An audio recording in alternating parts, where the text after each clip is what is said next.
The Chicago Bears made their 53-man roster final yesterday. We're going to take a look at that final roster and some of the players who made the final roster, but in my opinion, didn't deserve it. We're also going to look at some of the players that the Bears could look at on the waiver wire if the Bears make it to getting to do that. All that plus more right after this. You are now tuned in to Chicago Bears Central, your number one place for all Chicago Bears news and content. What's going on, Bears fans? Welcome to another episode of Chicago Bears Central, your number one spot for everything Chicago Bears related. I'm the host here, Haize, but more importantly, you guys can follow the channel at Chi Bears Central on every social media platform we happen to be on. With that being said, let's go ahead and get into this content for today, y'all. And so let's start it off. The Bears have made their final 53-man roster official. We went live on the channel right after the roster was, well, actually, we were live a little bit before because the Bears were late in releasing it, but we reacted to the final 53-man roster. But I want to start this off talking about some of the players that made the roster that I feel like some players should have made it over them. The first one is Dominique Robinson. You guys know I'm not a big Dominique Robinson fan. I know that some people are, and they still believe in Dominique Robinson. Clearly, the Bears do. But I think when it comes down to it, like, it seems like what we're seeing from Ryan Poles through some of the players that are still on this roster, that Ryan Poles does not want to give up on players that he drafted, and he wants to really give them the biggest opportunity to show that they can make a step, a leap, or whatever. Dominique Robinson is heading into his third year, and through the first 2 years of his NFL season, it's not been much. Now, he showed a little initial promise there when he was used as a bench piece for that Chicago Bears team in his rookie year, but then immediately after the Bears made some moves, sending out Robert Quinn, things like that, and Dominique Robinson had to step into a starting role, it was all downhill for Dominique Robinson at that point. So it really just comes down to it. We know that Dominique Robinson was a project, right? Much like Austin Booker was labeled a project, but the difference is that Dominique Robinson has never really flashed anything that's shown that he's really made any progress, right? Austin Booker already from where he was in the draft combine to now, when you look at him needing or people saying that he needed to add some of the advanced moves, he's shown a little bit of that already in preseason. Yeah, albeit against not the great competition, but I just look at it and I say that Austin Booker and Daniel Hardy are much ahead of Dominique Robinson, or should be, on the depth chart. And the fact that we're carrying 6 defensive ends on this roster, I don't know, man. I just look at it and I think the Dominique Robinson, at some point you have to end the project, and you have to be willing to say, hey, even if they go somewhere else, like, it's okay. If they go somewhere else and they end up developing or they're turning into something, it's okay. He was a 5th-round pick. You got Austin Booker in, who was already shown something. You got Daniel Hardy in here, who's still a young player at 25 years old that has already shown you something. Yes, only in preseason, but Dominique Robinson didn't even show that. So I look at Dominique Robinson, and to me, he's just a guy, like I said, that because of the lack of forward progress that he's made so far, I'm kind of over Dominique Robinson. The next one on the list for me is Velus Jones. Like, I get it that Velus is a player that you spent a 3rd-round pick on, and thus, much like with Dominique Robinson, the Bears are going to want to see any chance of him showing some of that, or showing the overall potential that they think he has, because he's fast. And when it comes down to it, the way that I personally look at Dominique Robinson now is that he's a guy, I'm sorry, not Dominique Robinson, Velus Jones now, is that he's a guy who, he's fast. That's great. He's a fast player, but he has shown no skill in anything. And yes, I know that the people who are Velus Jones supporters are going to say things like, well, he's the first year of learning the position. Yeah, but he's 27 years old, right? And while, okay, let's say that he does like learn the position and is okay, do you see him really ever turning into anything near a starting caliber running back? No, he's a specialty piece at best. He's a positionless player, maybe, if you can do that. But even then, he hasn't been able to hold on to the goddamn football. So I look at it when I see Velus Jones, and to me, he's just a player that I'm just really surprised it ended up making this final roster. You guys know, all the way dating back to the beginning of training camp when they moved him to running back. Now, maybe this is a different story if Ian Willer didn't tear his ACL, which, after seeing Hard Knocks last night, prayers up to Ian Willer. But overall, like, I just look at this and I say, like, did you really need it? Like, you could have, we'll get into players that they could have kept, but like, so overall, I'm just looking at that when it comes down to it. And Velus Jones is definitely a player that I'm still looking at, and I'm just really surprised it's still on this roster. And then lastly, Jalen Jones. Like, Jalen Jones is a player that I'm like, not to say that he's ever necessarily been bad, right? It's not like it's terrible, but you have 2 players that you cut on this roster that I think are both better than Jalen Jones at this point. That is Greg Stroman Jr. and Reddy Stewart. I think both those guys are better than what Jalen Jones has shown us so far. They have higher upsides when it comes down to it as well. And I just look at that and say, hey, like what Jalen, like again, it's not as egregious, I don't think, as like Dominique Robinson. So I'm not trying to put it on the same level at all. But I just look at this and I say, like, really, Jalen Jones, did he do that much to really? And maybe he's had great practice. One thing that I always try to say in things like this, the coaching staff and the Bears, they have way more data than what I will ever have, right? I see the preseason games. I don't get to see practice every single day to see what he does, maybe some of the smaller intricacies or what he picks up in the system and maybe in specialty lineups, maybe in special teams. I don't get to see that. So, I just get to see the results of what's on the football field in the games that I see. And ultimately, like Jalen Jones just, to me, is a player that, I mean, it is what it is, man. It is what it is. I guess another player that could as well be on the list is maybe Doug Kramer. This is a guy that the Bears have just been holding on to because they see something in him, and I hope that it ends up working out, right? But maybe with Ryan Bates being hurt, it opened up that door to him being there. But right now, Doug Kramer is a guy that to me is just like, we'll see what happens there. Like I think when Ryan Bates gets off IR, Doug Kramer could be off there. But who are the guys that I would – it's easier to say, hey, who shouldn't have made this roster? Who are some of the guys that I would have kept on this roster? I already kind of alluded to him. One, Reddy Stewart. Reddy Stewart, to me, his ball hawk potential is something that's greater than like what Jalen Jones brings. The potential of what Reddy Stewart is could be great. Now, there were some initial rumors that maybe he went to the Panthers, things like that. That seems to not be true. Seems like a lot of Bears fans took that as word, and it seems to not be true. But overall, that's just what I came out of this with. Like, Reddy Stewart is definitely a player I would have rather have on this roster than Jalen Jones. And it's still Greg Stroman Jr. If we're talking about Jalen Jones making the roster, Greg Stroman Jr. is another one that I think could have made this roster over a Jalen Jones. And then also, we'll say this, is that I look at it and I say, Micah Baskerville, another guy who's shown an ability to get takeaways, and he's a guy that over Dominique Robinson, I'd rather have Micah Baskerville on this team. I really would rather have Micah Baskerville on this team, and he's a guy that I would not be surprised if he gets picked up sooner rather than later. Is he a perfect guy? No, I'm not saying that at all. But as your fifth linebacker, maybe even your fourth linebacker, we'll see what happens with Noah Sewell. To me, Micah Baskerville outperformed anything that Dominique Robinson has done. Different positions, but just in impact overall on the game of football, Micah Baskerville has made a much better impact to me. Those are guys I would have loved to see stick around. Of course, Ian Willer, the fact that Travis Homer's on this roster. I don't think Travis Homer's would be here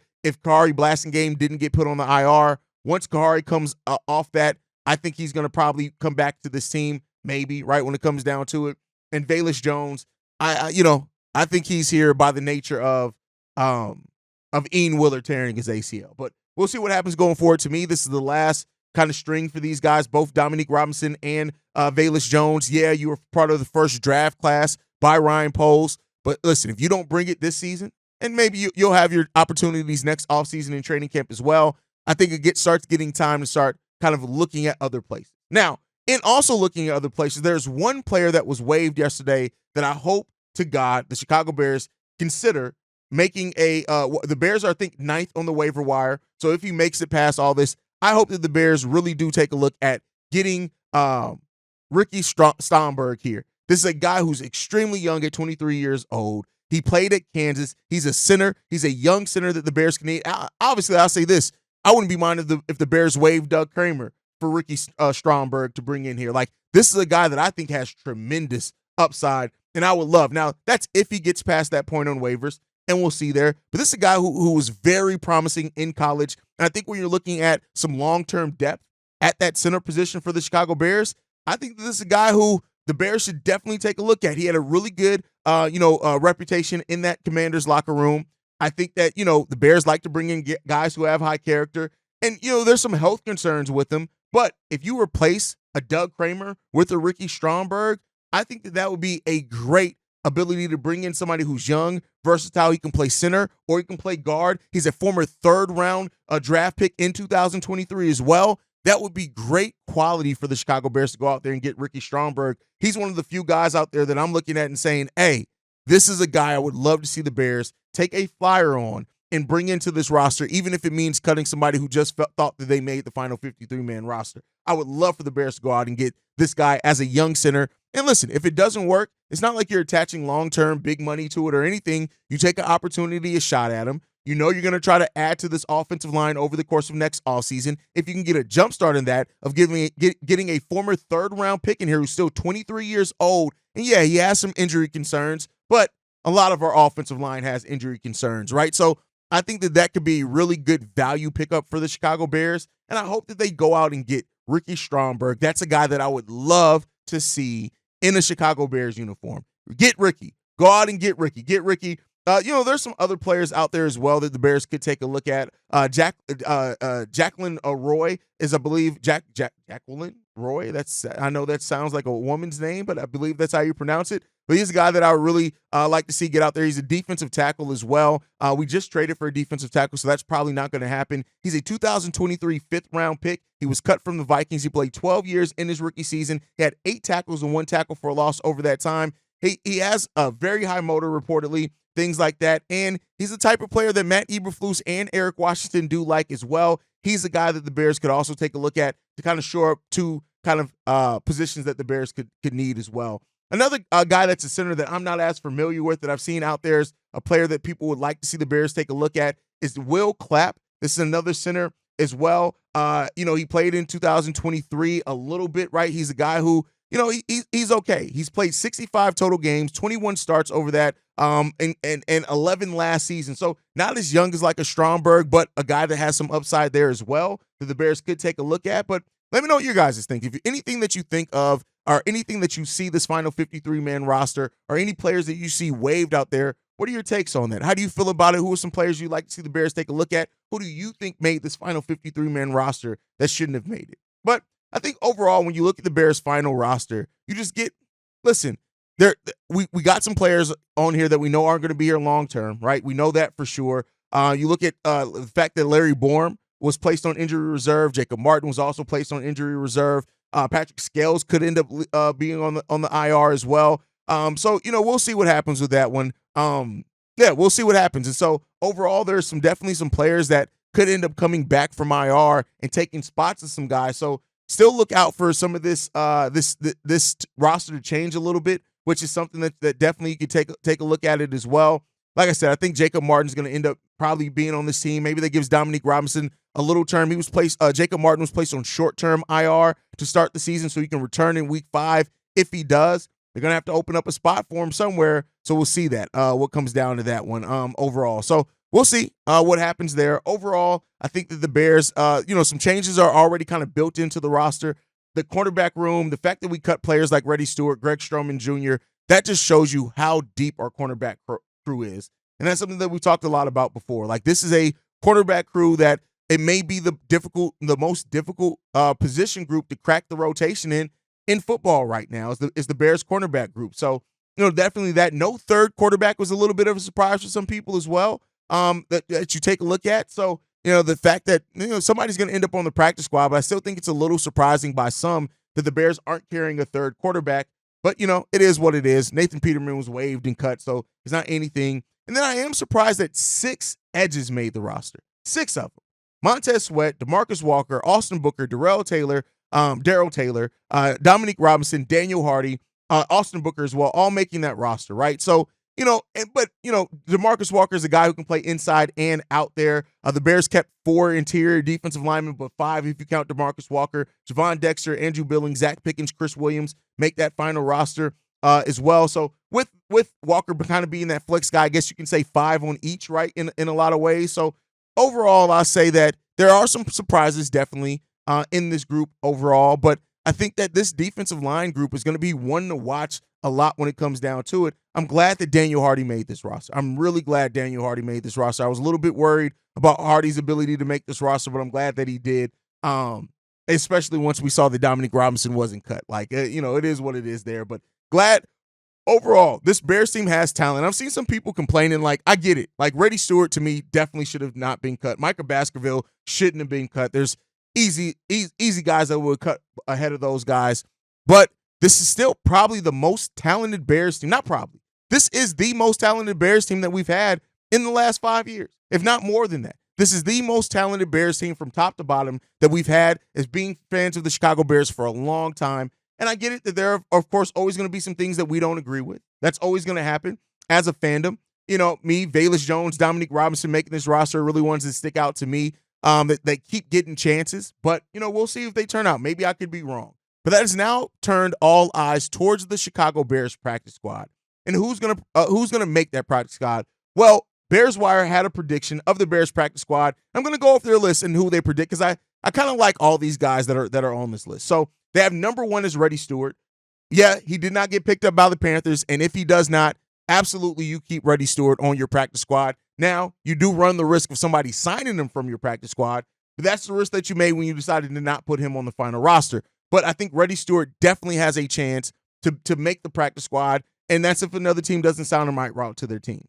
Next one, Brendan Bates. This is a guy that I think we all kind of expected to be on the practice squad. Yeah, the Bears are going with Mercedes Lewis, Cole Kmet, Gerald Everett, and they're all veterans. It makes sense. But with Mercedes Lewis, a threat to retire at the end of the season, you want to keep in Brendan Bates, who showed a little bit, right? And that you can have him maybe as your third tight end going forward, especially with Shane Waldron's the way he likes to run 2 tight end sets. I think that makes a lot of sense out there.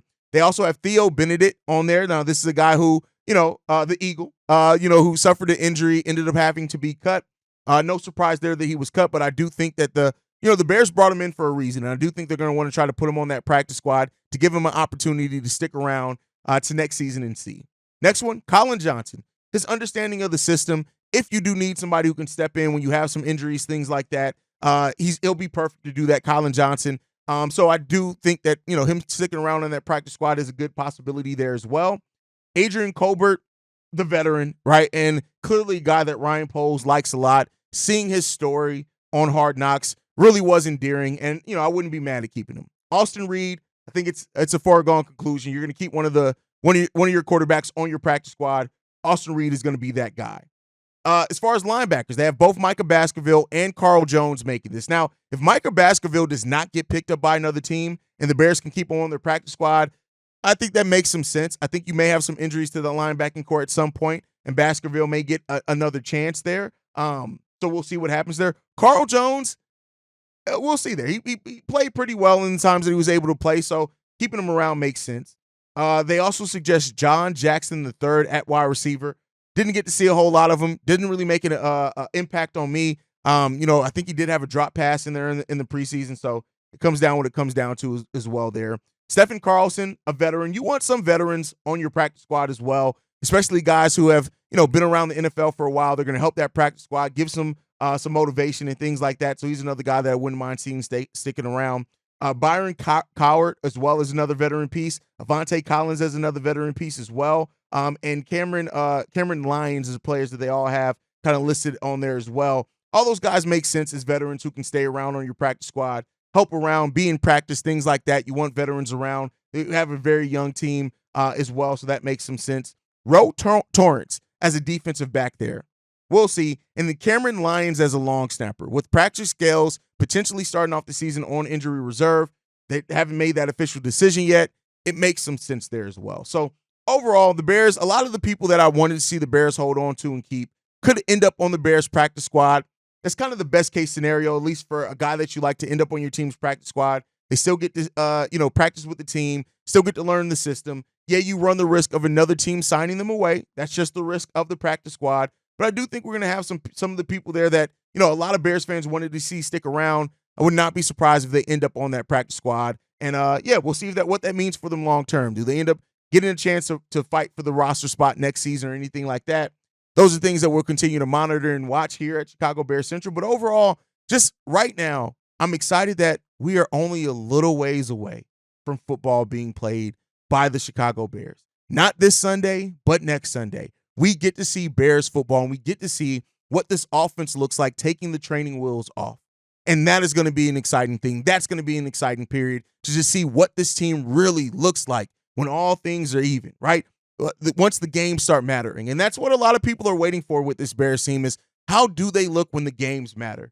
And that's what we've done this for. That's what we've gone through this training camp period for. We want to thank you guys for sticking with Chicago Bears Central. Hell, just yesterday, I think we released like 6 videos on the channel. So you guys know we're going to deliver some great content here, consistent content, one of the most consistent Bears channels that you will find around here, whether you're on the podcast side or on the YouTube side. So we thank you guys for helping us grow and continue to grow. We have a goal of getting to 20,000 subscribers on the YouTube channel by the end of the season, and you guys can help us do that. So we thank you guys for that. Make sure you guys are following the show at Chi Bears Central. You can send us any feedback, questions, comments, concerns, ChicagoBearsCentral@gmail.com. Lastly, if you want to leave a text message and our voicemail for the mailbag, the number to do so, 773-242-9336. We are the #1 spot for everything Chicago Bears related. And like we like to end everything on, Chi-Town up, but Bear down. Love you guys. Peace, y'all. This has been a presentation of the Break Media.